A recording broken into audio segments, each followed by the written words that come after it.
오늘의 축구 구독자 여러분 안녕하세요. 스포티비 축구 해설위원 송영주입니다. 오늘의 축구 핵과 오늘의 축구 유튜브에서 만날 수 있는 오축 승부 예측, 이제 네이버 TV에서도 만날 수 있으니까요. 네이버에서 오축 승부 예측을 검색해 보세요. A매치 기간이 끝났습니다. 저는 A매치 기간 동안 노가다를 뛴 듯이 피곤한데요. 저의 적중률이 너무 떨어져서 너무 화가 나더라고요. 그러나 아버님께서는 세 경기를 모두 마치셔서 존얼 마킹 책이 선물로 이미 배송이 됐습니다. 아버님께서 이 이벤트에 2차례나 당첨이 됐더라고요. 소위 얘기해서 송영주보다 낫다, 송펠레보다 낫다, 또 영주보다 낫다, 이렇게 얘기할 수가 있겠는데 이분 전화번호 좀 알려주세요. 제가 전화해서 물어봐야 되겠어. 자, 이번 라운드도 이벤트는 계속됩니다. 그렇기 때문에 이 방송 끝까지 함께 해주시길 바라겠습니다. 그럼 라리가 13라운드 주요 경기를 미리 살펴보겠습니다. 라리가 최하위 레가네스와 라리가 1위인 바르셀로나가 맞대결을 펼칩니다. 그렇습니다.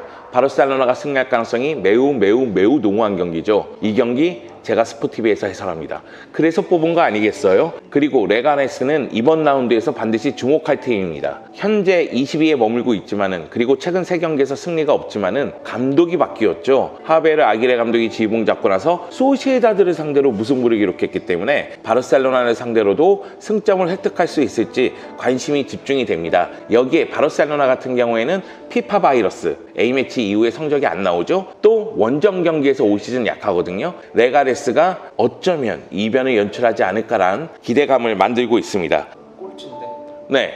왜 그러냐면 아기레 감독이 경험이 너무나 많은 노련한 감독이고요. 그리고 또 한 가지, 아기레 감독이 지난 소시에다드전에서 5-4-1 포메이션을 가동했어요. 그러면서 수비를 단단하게 구축한 다음에 최전방에 웨이스 브라이트를 투입하면서 전체적으로 역습에 초점을 맞췄습니다. 결국은 선수비 후 역습하겠다는 거죠. 이것이 효과를 발휘할지 좀 지켜봐야 되겠습니다. 다만 악재는 케빈 로드리게스하고 레시오가 징계로 나올 수가 없고요. 시마노프스키라든가 마르코 나바로, 루벤 페레스는 부상입니다. 여기에 레가네스가 이번 A매치에 무려 7명의 선수가 대표팀에 갔다가 돌아오거든요. 그렇기 때문에 피파 바이러스는 바르셀로나뿐만이 아니라 레가네스도 걸릴 수가 있습니다. 바르셀로나는 최근 레반테에게 패배를 당하고 슬라비아 프라하 무승부를 거두면서 분위기가 안 좋았지만 셀타비고전에서 메시가 해트트릭하면서 대승을 얻었습니다. 그렇습니다. 바르셀로나는 현재 메시의 컨디션이 가장 중요합니다. 근데 메시가 아르헨티나 대표팀 갔다 오잖아요. 그래서 컨디션 조절에 문제를 좀 드러낼 수가 있죠. 그뿐만이 아니라 루이스 수아레스를 비롯해서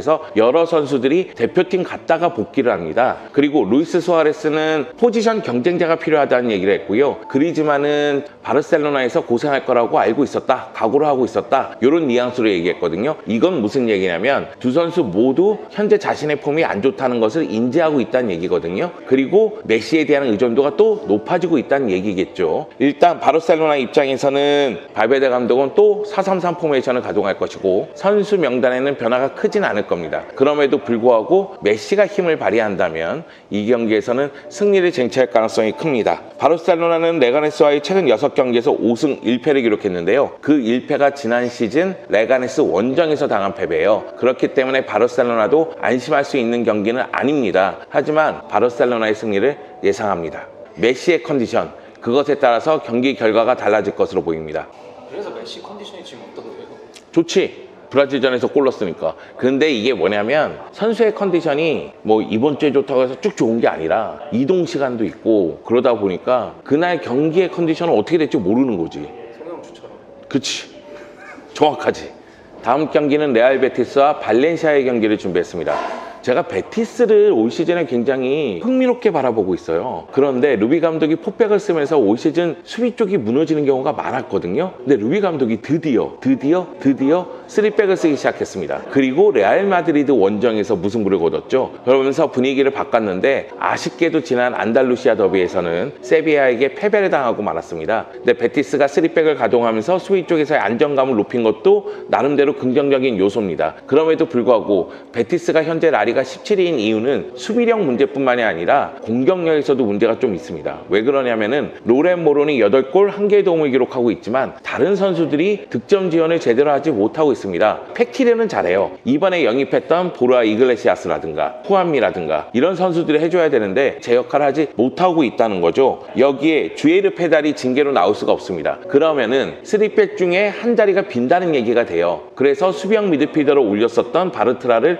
내릴 가능성이 있습니다. 근데 바르트라를 왜 수비형 미드필더로 올렸느냐? 하비 가르시아하고 윌리엄 카르발류가 부상이기 때문에 그 자리로 올렸던 것이거든요. 그렇기 때문에 주에르 페델이 징계로 못 나오는 것은 수비 라인과 미드필드 라인에 금이 가는 상황, 좀 엇박자가 날 수 있는 상황이 될 수도 있습니다. 발렌시아는 최근 분위기가 굉장히 좋습니다. 최근 3연승을 기록하면서 이제 최근 4경기에서 무패 가도를 달리고 있는데요. 여러분이 시간이 많다면 제가 발렌시아의 부상 명단을 한번 읽어보도록 하겠습니다. 솔레르, 피치니, 체리셰프, 코클렌, 콘도고비아, 게데스, 코스타, 디아카비, 로드리고, 소브리노까지 부상인데요. 로드리고는 개인 훈련에 돌입을 했고요. 제가 부상자 명단을 쭉 얘기한 이유는 그만큼 선발 명단을 꾸리기가 어렵다. 여기에 이강인을 비롯해서 대표팀 갔다 온 선수들이 있기 때문에 체력적인 부담이 있는 선수들도 있다. 그리고 또 한 가지 문제가 있는데 발렌시아는 수비 시에는 4-4-2, 공격 시에는 4-3-3으로 바뀌는 경우가 많은데 그 가운데에서 1차 빌드업은 단위 파레오를 거쳐가는 경우가 많아요. 그런데 이것에 대해서는 상대가 다 읽고 있기 때문에 단위 파레오를 묶으면서도 상대 센터백까지 계속 압박을 하거든요. 그러다 보면 발렌시아가 실수를 범하고 실점하는 경우가 많았어요. 살레데스 감독으로 바뀐 다음에 수비가 흔들렸던 것이거든요. 근데 이 부분에 대해서 확실한 해결책을 찾았느냐? 저는 그러지 못했다고 생각을 하기 때문에 베티스가 1차 압박을 굉장히 강하게 가져가면 발렌시아는 공격 전개에서 어려움을 겪을 가능성이 크다고 보입니다. 발렌시아가 베티스에게 매우 강한 건 사실이에요. 발렌시아가 최근 베티스를 상대로 7경기에서 4승 3무로 패배가 없습니다. 제가 베티스에게 사적인 감정이 있어서 그런지 몰라도 후하게 주는 경우가 많아요. 그러니까 베티스가 패배할 경기 같으면 무승부할 경기는 승리, 이렇게 얘기하면서 계속 틀려왔거든요. 이번에 베티스 한번 더 믿어볼까 합니다. 그래서 베티스와 발렌시아 경기를 무승부로 예상해 보도록 하겠습니다. 참고로 베티스는 이번 겨울에 선수 이동이 많을 것 같아요. 벌써부터 이적시킬 선수, 영입할 선수 명단을 계속해서 작성하고 있다는 소문이 자자합니다.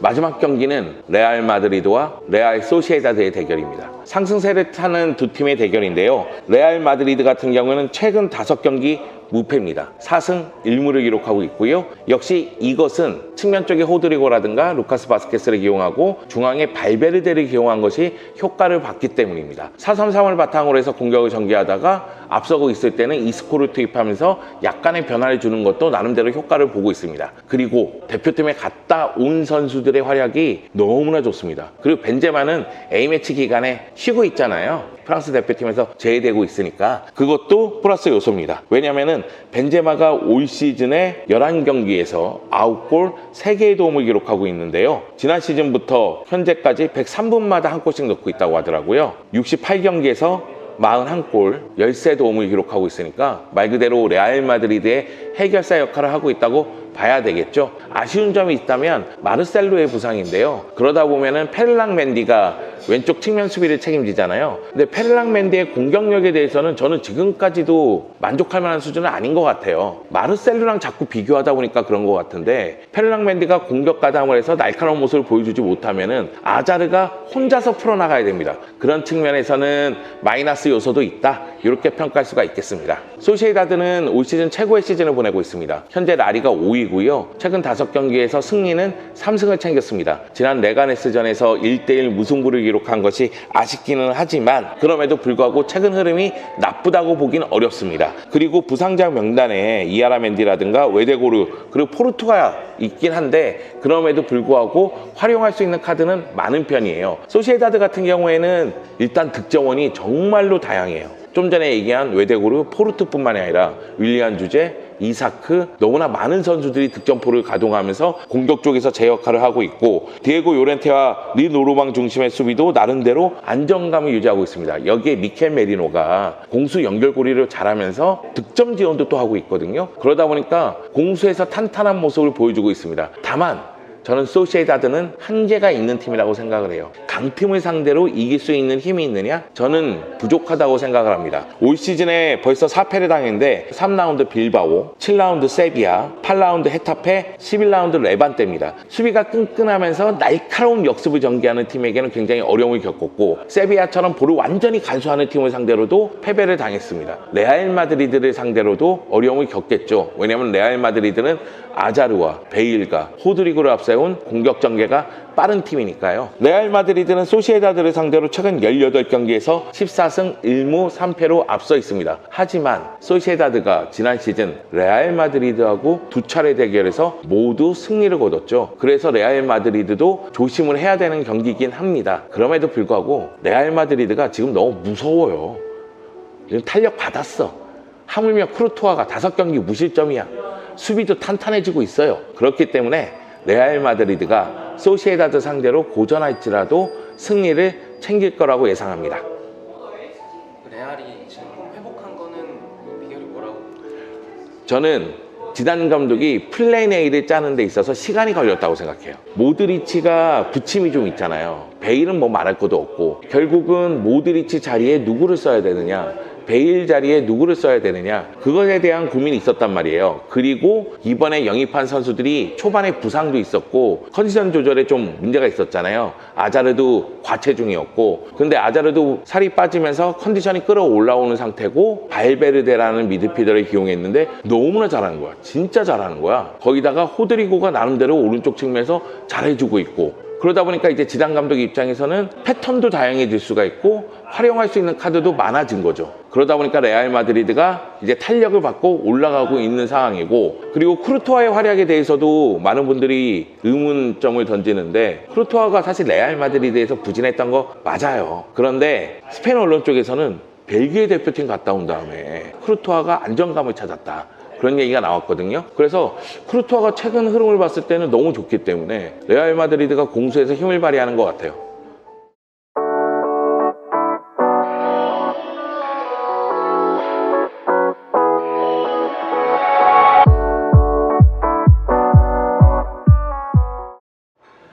오늘 준비한 승부 예측은 여기까지입니다. 나름대로 준비를 했는데 만족하셨는지 모르겠어요. 맞춰야 만족하지. 계속 틀리고 있는데 이러다가 또 송펠레 얘기가 나오기 시작하겠군. 웅아버님 꼭 전화 주세요. 네, 그리고 여러분, 이벤트는 계속됩니다. 제가 예상한 3경기를 오늘의 축구 유튜브 댓글란에 각자가 예상해서 올려주시면 모두 맞추신 한 분에게 저희가 또다시 빠밤 존얼 막힌 책을 배송해 드리도록 하겠습니다. 이게 무슨 책인가 궁금하신 분들도 많을 것 같은데, 마이크 폭스가 지은 유럽 7개국 축구에 대한 이야기를 총망라한 해축구 팬이라면 꼭 갖고 싶은, 저는 한 권 갖고 있습니다. 오늘 축구 이동준 대표가 저에게 선물로 줬거든요.